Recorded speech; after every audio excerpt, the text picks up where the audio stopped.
Caruso, Josh Giddey.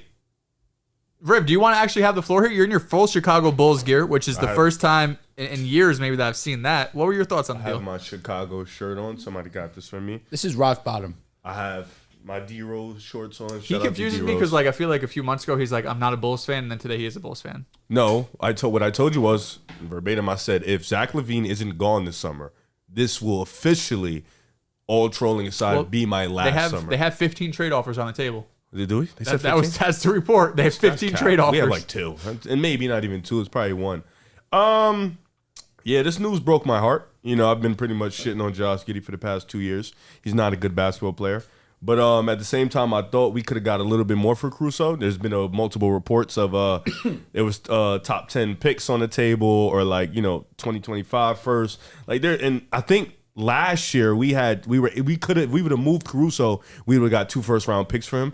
So there's been multiple reports. I don't know if they're true or if they're false. Of course, reports can always be fabricated. They always come out as cap. But based off the reports, there has been deals that have been better than just outright trading for Josh Giddey.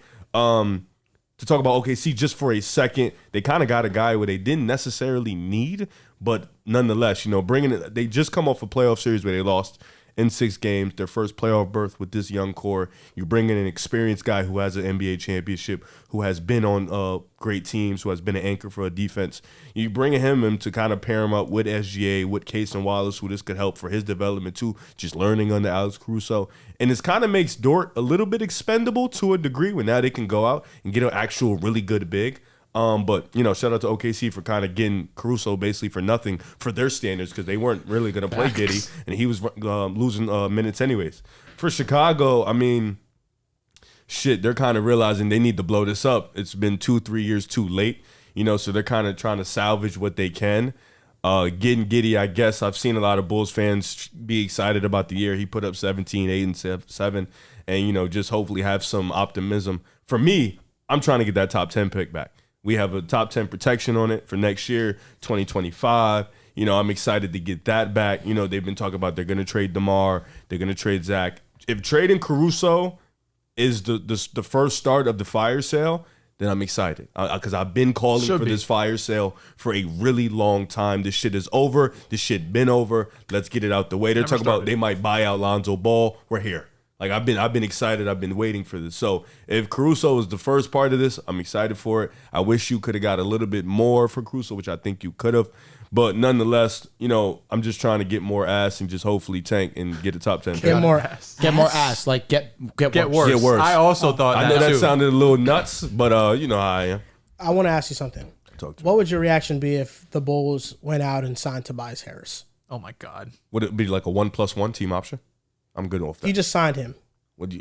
What's your reaction if you signed Tobias Harris? Long term, I'm pissed the fuck. There should be no world you sign Tobias Harris. If you bring in Tobias Harris, I'm doubling down. Because if it's short term, that means you're trying to win. You're trying to get to the play. Because you got to think, if we're like I told you in the car, we're signing and trading DeMar. So if Tobias is in that quote unquote move, if you're getting draft picks with him or something, then it makes sense, But Tobias long term would hurt my soul, because what the fuck are we doing? You know what I'm saying? But if it's like a 1+1, if you get Tobias back, find a way to flip him for something. Yeah, I think you get him, flip him, but still, this team isn't good at flipping. This team isn't good at making moves. It's your first player trade in 3 years since the Laurie trade. Yeah, that's the last one. The Laurie trade we lost. Not the Laurie trade, the Vooch trade. Yeah. We lost. The Laurie trade you also lost, but facts. I'm gonna be honest. What did we trade for with Laurie? You got Derrick Jones Jr. Oh God, we lost bad. Oh my Lord. Wait, the Mavs won. We had Derrick Jones Jr. We had him. You did. He played well for us. He was good. I can make a strong argument that the Bulls are the worst organization in basketball. Right now. The Nets are right there. But yes, they're one of the worst. They're like bottom 5. We're bottom 3. I think I would rather be the Pistons than the Bulls. It's because Cade's there. You're cooking. I would rather be the Wizards. I would rather be the Hornets. Okay. I would rather They all have a star. They at least have a direction. Washington, not a Kobe White guy? Washington is close. No, they have a direction. For the fact that they decided to tank the year after Victor Wembanyama was available. That's where I have Washington in this conversation with you guys. What about the Nets? The Nets at least got assets back after trading Kevin Durant. They traded Kevin Durant, got assets. They folded. Anyone could have done that. They're building around Mikal Bridges. Agreed. That is a fold. Right now, the Nets also are in this conversation. They're better than the Bulls in recent years. But I think I would rather be. It's been 1 year. The last 5 years, I think the Nets have made better decisions than the Bulls.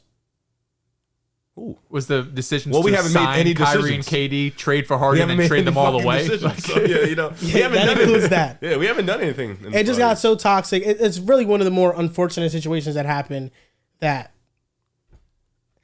in hindsight, you look back and say the Nets shouldn't have traded them, but in the moment, their it felt hands like were it tied. In hindsight, you can say that about every Nets move that's been made in the last in the 15 moment, years. it felt like all those moves were the right moves. I don't think the Paul Pierce and KG ones were, though. Didn't I get Jaylen Brown and Jason Tatum? They didn't win. No. That's the worst trade ever. Yes. No, they got them. They got Paul Pierce and KG at the And the tail end of farthest the they've got Bronx. was the second round. Here's the thing. That's terrible. They lost us. Don't ever forget that, little bro. Yeah, Nate Robinson. There's no, to me, there's no logical explanation why they should have traded any of the big three: Harden, KD, and Kyrie. I don't care. You would have had them for multiple seasons. They would have had to stick it out. You would have won something. I do believe that. I want to say that there is a strong argument to make that the Bulls are the worst organization right now in basketball. In sports? No, far from sports. There's some bad fucking teams. Trading Caruso for a player that OKC didn't want is irresponsible. Shout out to Kenny. Of course, you guys know Kenny. I don't need to tell you who he is. He said that he could have gone on my league and gotten a better trade offer, gotten a better trade package for Caruso than what the real Bulls got. And that's just the epitome of what is the truth. How the fuck do you trade one of the best defenders in basketball? Shot over 40% from three, can actually handle the basketball on offense, and has switchability that very few players in the league offer you, for a guy that Oklahoma City doesn't even want, and you don't get any type of draft compensation. The big bonus for you is that there's, and if you want to really get delusional, that Josh Giddey's a young player, that he, with the ball in his hands, without SGA, averaged 17 points per game, 8 assists, I believe, if I'm not mistaken. There, and also you freed up $2 million, I believe, on cap. That I think that's what you get back to. There was like a $2 million kicker. That's dope. Thank God. Need that. What are you doing? What's the direction? Zach LaVine better be traded, because if Zach LaVine does not get traded, and this idea of Tobias Harris coming to the Bulls, I mean, I won't even talk about that for right now. If you keep Zach, you have zero direction. There is no way that you can tell me you care or you're serious about winning right now if you're the Chicago Bulls. You've handled a rebuild as poorly as humanly possible, and it's been years since you've been relevant and really a serious threat. And I will give them the benefit of the doubt that Lonzo Ball was a devastating injury to the direction of the squad. We gotta stop. But you needed to pivot and adjust when you realized that shit was hitting the fan, and you never did. I think for the Thunder, great trade. Home run. Amazing. There might not be an easier trade that Sam Presti ever had to make in his life other than this one. I mean, like, I don't even think he had to sweat for this one. Trading Paul George probably hurt a little bit, even though you're getting SGA, getting draft picks. Like, that maybe hurt a little bit because Paul George, best player on your team. But this is a home run. I mean, I do see kind of, we talked about a while, I think, before the Gobert thing. Like, it is a bit of a smaller lineup, with SGA, Dort potentially, Caruso. It is a bit smaller, but I think the defensive just energy, tenacity, effort, and skill could kind of overcome that. And the fact that you just have no weaknesses now defensively or offensively, because Josh Giddey was just such a big negative for this team, as I think you mentioned earlier, Joel, that you get benched in the playoffs, your biggest moment so far of your career, and you can't even really be out on the team. The few moments we saw Josh Giddey be fantastic this season is when SGA was out of lineup. I think he had like a triple-double, potentially had like a 30-point game or something in a couple of these games where SGA ended up missing some time. But other than that, I think it was evident that it was very difficult for him to kind of find his footing in this team, on this offense. And when he was playing really well for his standards in that second year, he had more on-ball responsibility. And I think that's where kind of the conversation gets lost with Josh Giddey, because he's going to have more on-ball responsibility with Chicago. Obviously, there's just not as much talent there. And he probably will put up similar to those 17, 8, and 8 numbers. But I think people are just going to get caught up in the box score saying he's nearly averaging a triple-double compared to what he's actually producing for the Bulls. Because I think on a bad Bulls team where it's going to be like him, Kobe White, you probably still have to keep Vooch around just because I don't know if anyone's really taking on Io him. too. Io too, but now does Io get pushed to the bench? Like one, or are you starting all three together? So I'm under the assumption that one of them has come off the bench, and most likely it would probably be Io, even though second half of the season last year he was great.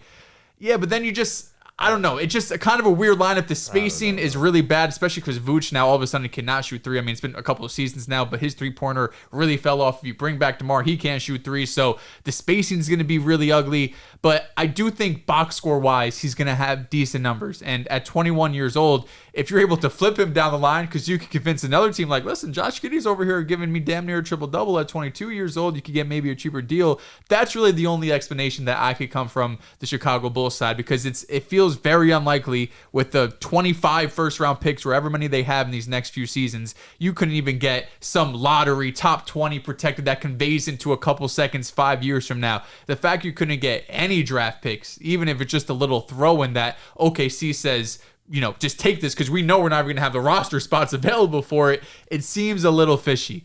But I think for the Thunder, obviously a home run. I'm just happy Chicago made a move. Like, that's why, half joking, worst organization in sports, but to not make a trade for years, like just sitting on your hands with a core, with a duo, however you want to look at it, that does not work. And there is no path, zero path at all to even winning a playoff series, that you're just going to stick there and say, we're not going to do any trades. We're just going to run this back year after year. That's where the argument comes into saying this is one of the worst run team in all of sports.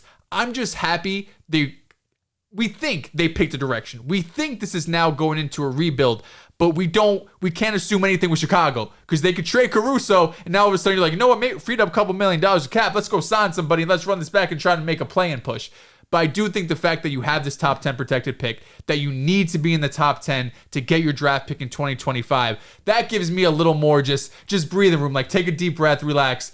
They should be selling. You need a top 10 pick next year. Do not try to go for this cute little play and push. Do not hope for Lonzo Ball to come back. Bro. I think they're really, this is the time they go for the rebuild. Caruso is the first step. We'll see Levine go. You might have to attach a pick to Levine, which even hurts anymore because maybe you could have got a little pick to get off. We won't get a pick back. How many years Levine got left? Three. You'll get picks, bro. We'll get a second round. Like, the only team I've seen we're really like. You don't have to attach a pick to get off Zach Levine. You don't think? No, because the conversation we've been talking with is Sacramento. They're giving up bro, Barnes think about and Bradley Beal had an unbelievable contract, and they got 5 seconds for him.